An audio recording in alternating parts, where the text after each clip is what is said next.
Hi, everyone. Welcome to another session of our Becoming series, where we come together to learn about careers in energy efficiency. We're very grateful to our two sponsors who make this series possible. That's Natural Resources Canada and Electricity HR Canada. Both sponsors are key to growing the Canadian energy efficiency workforce, and we couldn't do this without them.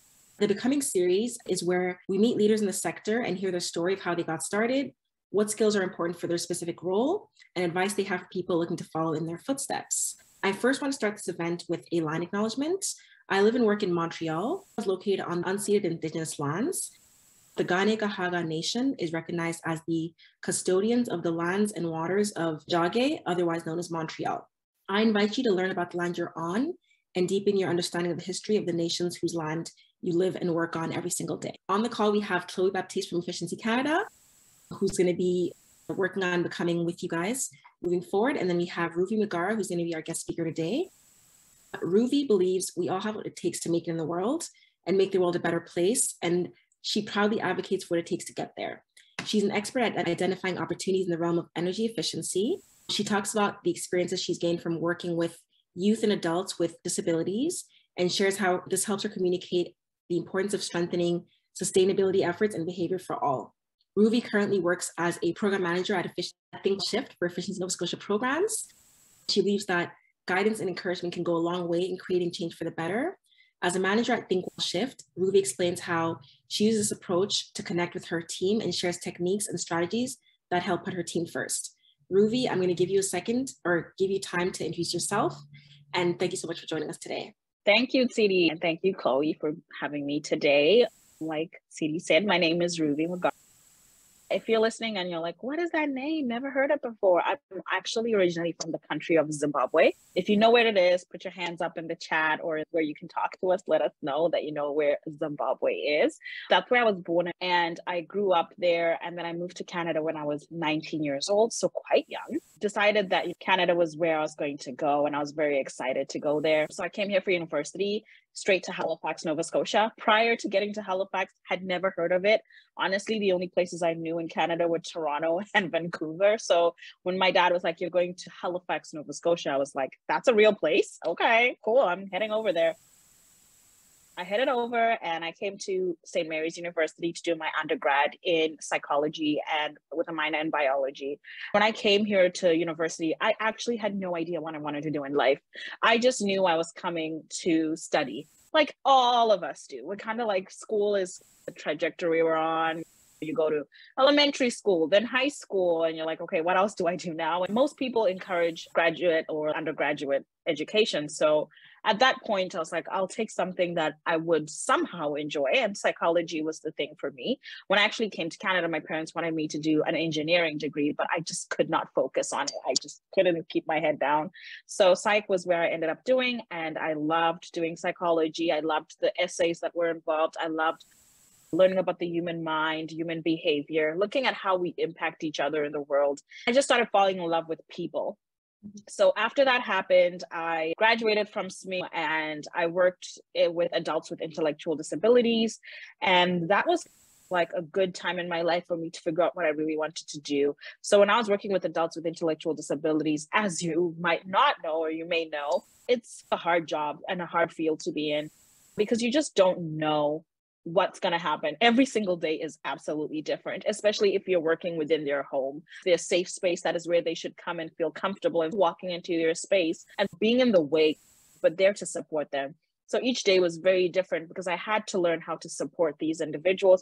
I had to also learn to be an advocate for them and know when not to speak up for them, because the misconception in life, if someone has an intellectual disability, let's say they're autistic or they have bipolar disorder, if we go out in the public with them, they will look directly at me because they know I'm a support staff. So I had to learn in the 6 years that I was there that sometimes I have to let them speak up for themselves so that people can start acknowledging that, hey, they can also have a conversation with a regular person. So with that, I started learning all these skills on human interaction. And I was like, I'm actually really good at being like a middle person and managing different situations. When I had my son, 2017, I needed a career change. The work was 24 hours a day. So at that point, I was like, I can't do shift work anymore. My son was born very early. And due to that, I had to start working like regular 9-to-5 gigs so I could come home and support my son. So when that happened, I stumbled into energy efficiency. I went on Good Work. First of all, I didn't even know what Good Work was prior to this happening, but someone was like, oh, you should check out these jobs on Good Work. I think you would be passionate about it. At that point, I knew that I liked working with people, and I do care about the environment. I do care about the world we live in. And that's just because of my history, my background. Growing up in Africa, no matter what, you're already taught to be a little more cautious with the resources that we have. So I knew that I cared enough about the world we live in to want to do a better job in it and be passionate about it. When my life is over, I would like to say I did something great in the world. I went on Good Work, was looking for jobs, applied for so many, and I stumbled upon this company called Thinkwell Shift, applied as a Green Schools Engagement Officer. Basically, what a Green Schools Engagement Officer does is we go into schools and we talk to kids. So that's the best part. You're talking to kids from grade primary all the way to grade 12, sometimes university students, depending on the workshop, about energy efficiency. You know, when I started, it was still a bit of a new term. People were like, what's energy efficiency? What is that? What do you mean? When you say energy efficiency to people, they're like, oh, you just mean turning off the lights. And I'm like, yeah, but there's more. And you need to know what else you could do. Turning off the lights is definitely number one. There's so much more you could do to save energy. Talking to people about it in the schools was so exciting for me. And I was fortunate enough to join a company that cared enough to help me progress. At that point, my manager at the time was like, you're really good at being in a management role. How do you feel about being a coordinator? Then I moved from coordinator to manager. And then I basically started managing both programs through Efficiency Nova Scotia, Green Schools, and the other one is called the Efficient Product Installation Service. With that one, we talk to adults and we go into their homes and we help them reduce their energy consumption in their home by giving them some free products. Something as simple as an LED light, all the way to even giving them a Nest thermostat or a MISA thermostat, whatever we can give them free, courtesy of Efficiency Nova Scotia and Nova Scotia Power. They've collaborated to do this and give people some free products just so we reduce our dependency on non-renewable energy. I was really lucky to be able to do that, and that's how I ended up in this role. I really love it. I get to talk to both kids and adults. It's very different. Every day is unexpected. One minute you're talking to someone who is super passionate about the world and the environment. They know everything at a solar panel level. And the next day you're talking to someone who's like, I don't even know where to begin. I just want to not have to pay a $500 power bill every month. And you're like, great, I can help you with that. People's reasons for being energy efficient are always different, but at the end of the day, the goal is the same. The goal is to reduce the carbon emissions. Even though they might come into this with very different reasoning, we get to understand that that doesn't matter. The point is they're actually going to do something to reduce the carbon emissions. And in the end, Canada's goal is going to be met, which is hopefully 2050. Exactly. Thank you so much, Ruvi. Thank you for taking us through your journey. You've had obviously a lot of different career moves, and I love the fact that you're really holding on your skills of understanding people and how to communicate them and communicate the different parts about energy efficiency, about saving energy, everything like that. You mentioned a few things you love. For you, what is it that makes you proudest about your job? I think it's the we receive from kids, teachers, and the customers we work with in the field. I've had some amazing stories where someone we would have visited 2 years ago will send an email and be like, listen, you guys came 2 years ago. You literally just wrapped my hot water tank, gave me a new shower head, and put in a few LED lights for me.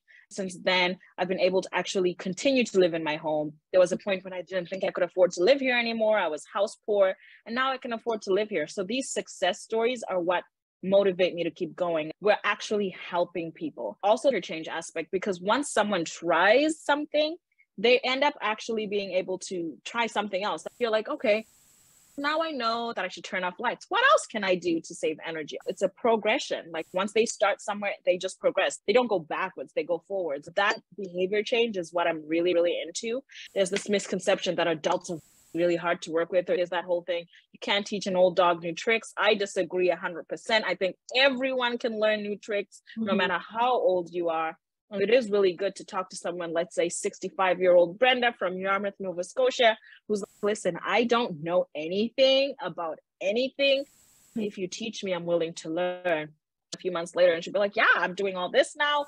I've told my neighbor this. That's what actually keeps me going. I love that. That's really fun, honestly, to be able to have those like impactful stories and track people and everything. So I know a lot of people that are here today are curious about what it means to be a program manager. And I'm curious for you, what is a typical day in the life for you? I know you obviously manage 2 different programs, so I'm sure the days vary, but what's a typical day for Ruvi? So a day for me usually starts from right when I wake up. I wake up, my alarm goes off, or one of my kids jumps on my face, which is just how motherhood is. When that happens, I get up and usually get ready for work.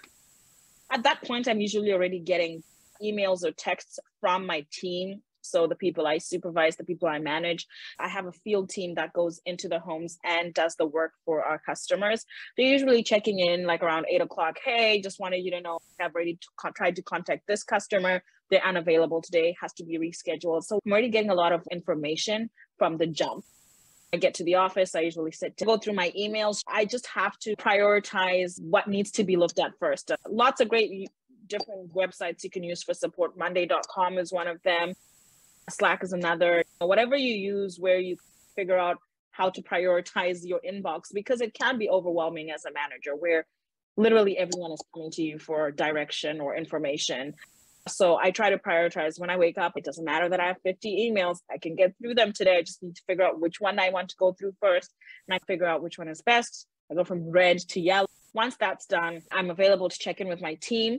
But it's also about being able to manage expectations with the team. You should be able to call me whenever you need support, but also know that I'm not going to just answer the phone right away because there's other things happening. It's being able to be supportive to the team, but getting them to understand that there are some boundaries around when I'm accessible. For example, one of the things that my team knows is shoot me a text. Your text should be like, hey, can we chat? SOS or something like that. And then if I respond right away, sure, I'll call you, or you can call me, then we can have a conversation. If it's something that is an emergency, of course, if I'm in a meeting, of course, if I'm dealing with something else, you are my priority. I will walk out of that meeting and talk to you for a couple of minutes and see who else can take over whatever's happening.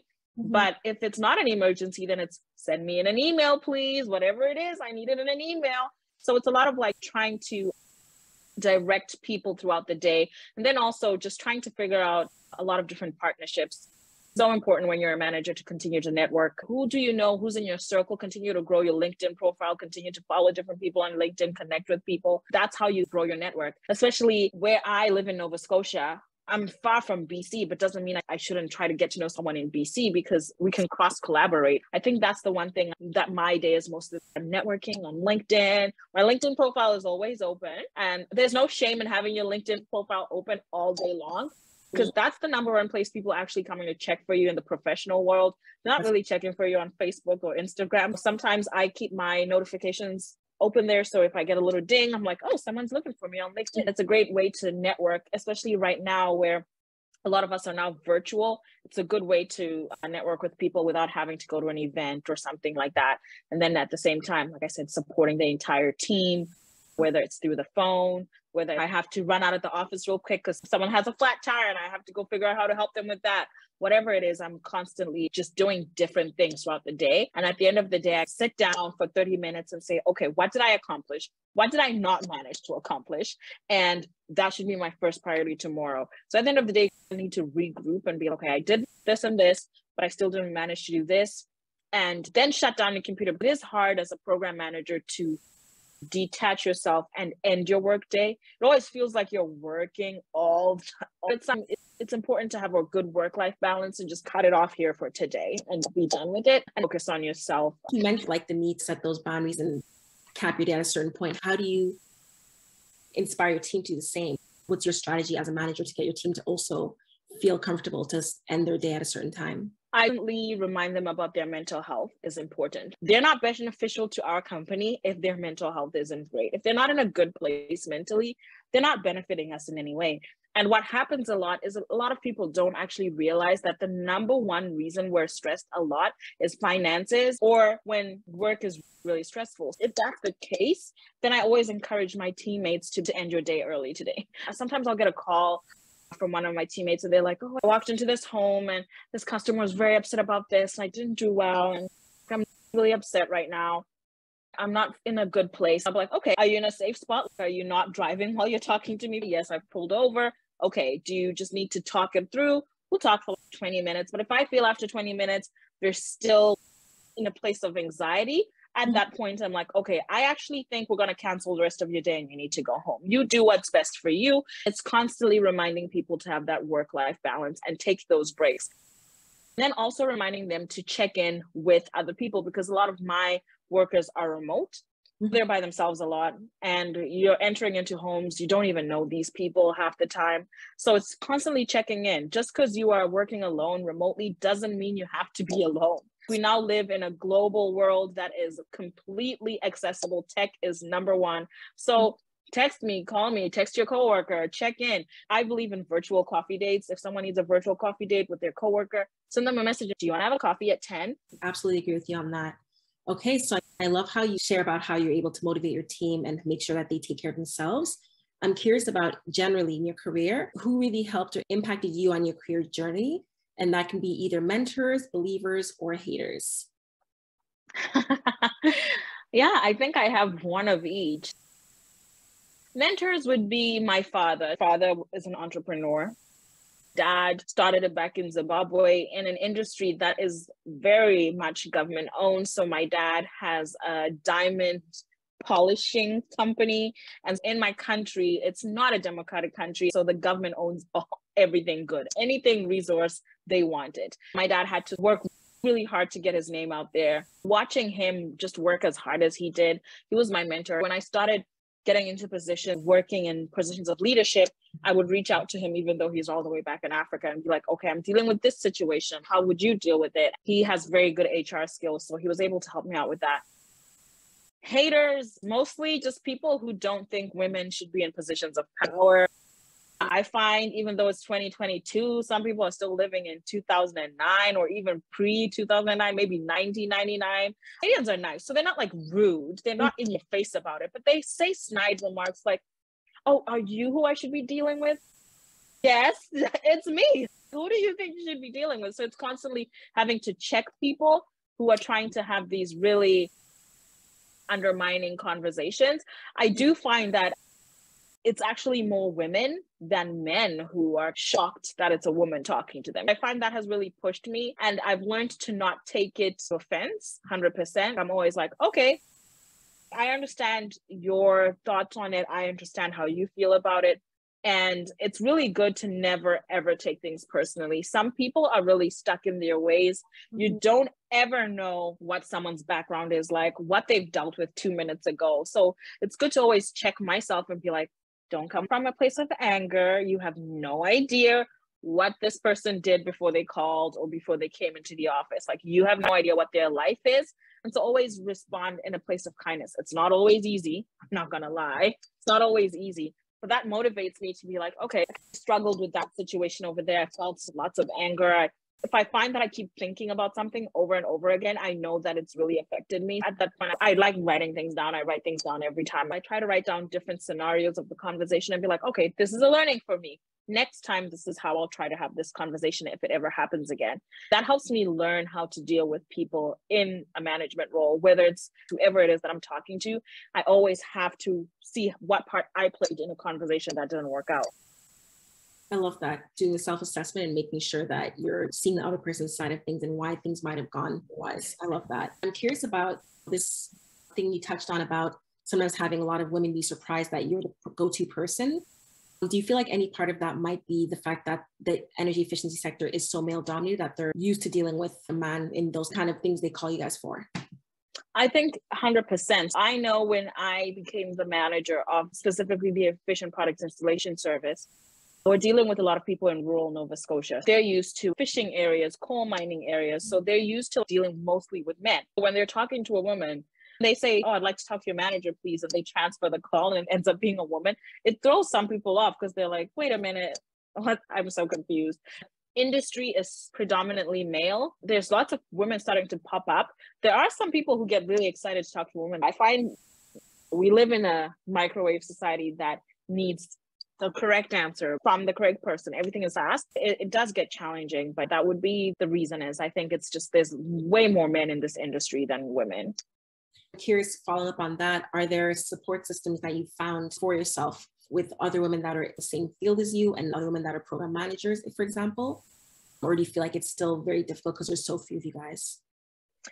I think there's lots of women now in the industry. Like I said, having a profile and just literally checking what my interests are is so good, because then people will reach out to me or suggest someone and be like, this person could be in your network.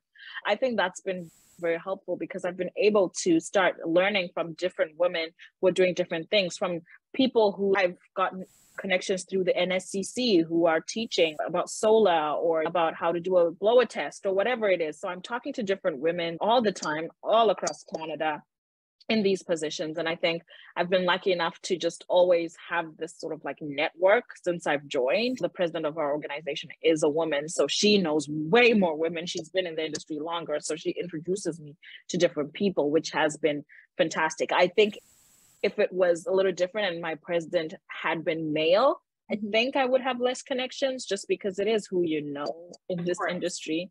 And so I feel like I've been really lucky to just be surrounded by women. Okay, awesome. That's really great. And that's really encouraging for the future of the sector moving forward. And so my question to you is, what is one thing that you'd want someone outside of the energy efficiency sector to know about your work? I would say one thing you need to know about this type of work, it's very rewarding.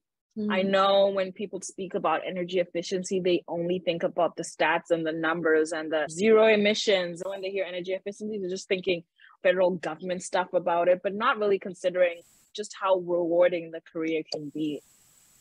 It's still quite a young industry to be part of, which means it's a growing industry to be part of, which means you can grow with it.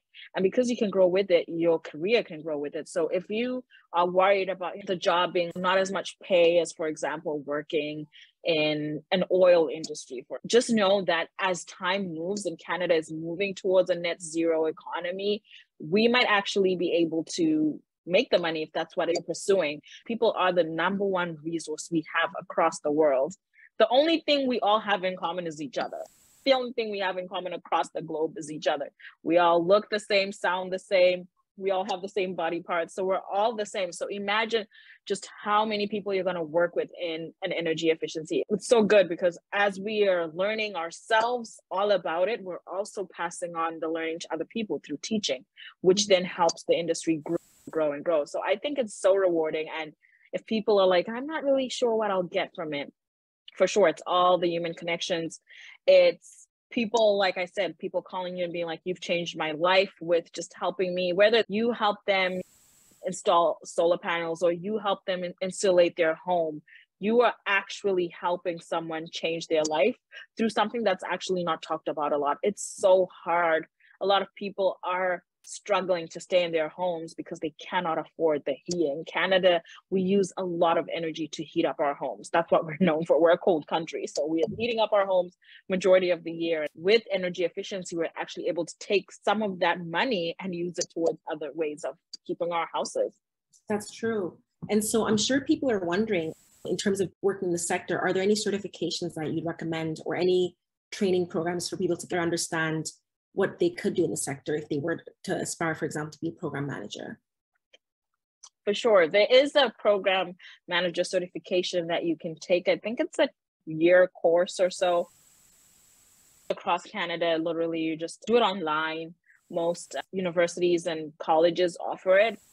It is a year-long course, and it can help you to just have that certification and say you have it. Another thing is, if you ever look to your right side of your panel on LinkedIn, courses. They have all these different day-long courses that then get added to your LinkedIn resume, and you get certified on them. So it's like a little course. You watch different videos. Some are 5 minutes, some are 10 minutes, some are 20 minutes. And most of them take about max 8 hours, and then you're done.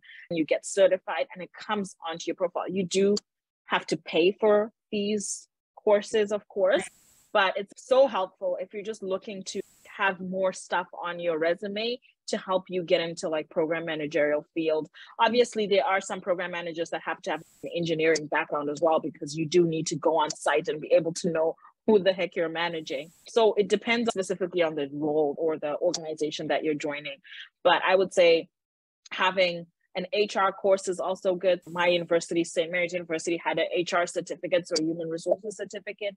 It does help, because in a program manager role, you do end up dealing with a lot of HR stuff. Having some sort of HR certification helps with that. So just so you know how to protect yourself, protect your organization, and still protect the staff member, because people can really take things to a whole different level if you're not careful. One tip I do have is go in, look at those courses. There's so many. And every time you do one, they suggest another. They obviously want to make money, but every time you do one, they suggest another. And it's just up to you. If you just type in program manager courses on LinkedIn, like over 1,000 pop up, and you just pick and choose which one works for you and what you're looking to do. Awesome. Thank you so much, Ruvi. And hopefully we'll shout you out to LinkedIn to be an influencer. I think we talked a lot about the role itself, but what do you think is your, I want to say your secret sauce, but if you tell us it won't be your secret sauce, but what do you feel like is your secret skill, or what has helped you be so successful in your role and in this industry? I think for me, I'm passionate about people. I love people. And I know people can be frustrating, and I know people can get on our nerves. And some days you just don't really want to talk to anybody. I think I'm an introverted extrovert. I like to be by myself majority of the time. But when I'm around people, I'm definitely an extrovert. You can tell that I enjoy being around people, but doesn't mean I want to be around people all the time. I also want my personal time. I think just because I care so much about people, it resonates in my role. It resonates in my career. It resonates with clients. When I'm talking to clients, they're like, okay, she actually cares about this role. She cares about the people she's working with. I'm not pretending, because I genuinely believe that people are so important. And that's the reason we are where we are today. So I think that would be my secret sauce. I just really care about people. Like I said, not every day is easy. Some people just genuinely suck. And so sometimes you're going to talk to people who are not great. And you just brush it off your shoulder. Like I said, sometimes you have to remind yourself, I have no idea where this person is coming from in terms of what situations have led to them being like an asshole today. So sometimes you just got to brush it off your shoulders and be like, it's not me. This lady don't even know me. And she just yelled at me for no reason. It's not my problem. I don't know what happened. Maybe she's having a bad day. Like, we don't know. So it's just understanding that some people maybe are not having a good day, respecting it, and not feeling like you need to engage in the conversation of, oh, do you need any help? Could I help you with this? That seems fake. And I think that's where a lot of people fail, because then you're always trying too hard to seem overly concerned when you really don't care. Whatever relationship we're trying to work with at that time, that's what's important to me. Are we building something? Are we networking about a potential partnership? That's what I'm caring about. I don't really need to know the background of who they are and why they're here. Exactly. You're trying to keep it authentic to the goal of that interaction and make sure that you're not going too far out there. And so my other question for you is, how do you see yourself evolving within your industry?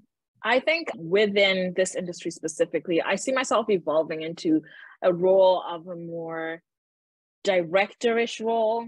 I enjoy managing people a lot, but I also want to be the one who signs the paychecks. I kind of want to have a bigger role, and also the one who makes decisions on contracts. I find when you're a program manager, you still have someone you report to and they make the decisions, you know what I mean? And I'm sure everyone in the chat is like, or in the room is like, yeah, I got someone I got to report to every single day. So I just want to be in a position where I can make like a lot more decisions. And because I do think I have a great mindset about it. And I think also the people at the top in this industry are stuck in their ways. It would be nice to kind of boot them out, like just phase them out, so that new ideas can come into place and new thoughts can come into place. I find when someone has been in a role for like 10, 15, 20 years, they get really stuck in their ways. I know I get stuck in my ways. I've only been in this role for 4 years, and I'm still, sometimes someone will come to me and be like, I think we should do this. And I'm like, we've been doing it like this for a while and it works.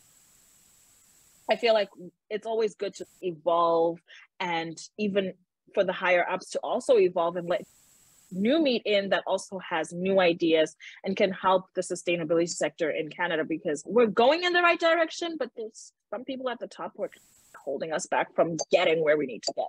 Absolutely. I definitely see that on my end as well. So I love that. I love that your aspiration is to get there and be one of the change makers moving forward. So just let everyone know we're almost out of time. So I'm going to ask you 2 final questions, Ruvi, and then you can catch a breather. So my second to last question is, what advice do you have for aspiring program managers? I would say the number one thing I can tell aspiring program managers is to learn how to communicate well. Communication is key as a program manager. You want to make sure Nothing is taken out of context at all. Because like I said, you're kind of a middle person. You're constantly working with clients. You're constantly working with customers. You're the one in the middle. So learning how to communicate and learning how to communicate via email, because we are in a world of only communicating via messages, and written can be misconstrued because people read it in their own tone. You might mean it in one tone, but the way they're going to read it is, that was full of attitude, even if you didn't have any attitude in it. So constantly learning how to communicate. There's so many tutorials from different people, TED Talks, where people are teaching you how to speak and how to make sure that your message is taken well, and also how to make a big thing become just bullet points, because sometimes an email becomes a ramble. Even constant something like in the email subject line saying response required is so important, because if you don't say that, someone's going to read your email and be like, okay, bye, because you didn't ask for a response. So some people are like, honestly, you didn't ask me for a response. I didn't think you needed me to respond. If it's not a response required, but I do want some sort of interaction, and I'll say something like opinions are important or something like that. And then also learning regular email etiquette, how to BCC people, how to CC, when to CC people, when to BCC people, when to a person. All that stuff is very important for program managers, because a lot of time you're spending just communicating. It's communicating. So it's good to learn how to do that, even just conversations via text, because some of our conversations are informal. If shit hit the fan, then you probably never want to delete that text chain, screenshot it. I had to learn the hard way. We dealt with quite a difficult situation one time where one of our staff was accusing us of hurting themselves on the job and saying that they had confided in me when it happened, which I had no idea. So I knew I had all these text conversations where they never brought it up.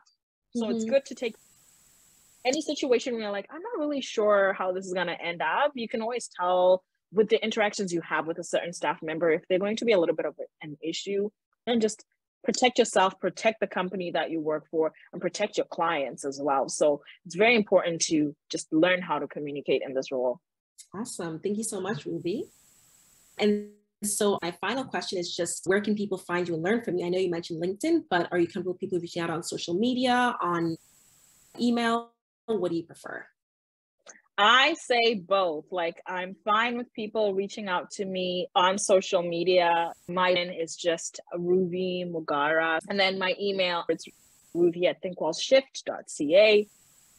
That's pretty much how you can access me. I do check my messages quite often. I love to network and learn about what other people are doing across the globe and what your organization is doing and how we could potentially collaborate, because Thinkwell Shift is a pretty small organization and we're growing, and it will be nice to grow with the rest of the industry and see where we end up 15 years from now. Awesome. Thank you so much, Ruvi. Thank you to everyone that tuned in today. I hope you enjoyed hearing from and learning from Ruvi. Thank you, Ruvi. Thank you, Chloe. And I hope to speak with you all soon. Thank you. Thank you. Bye.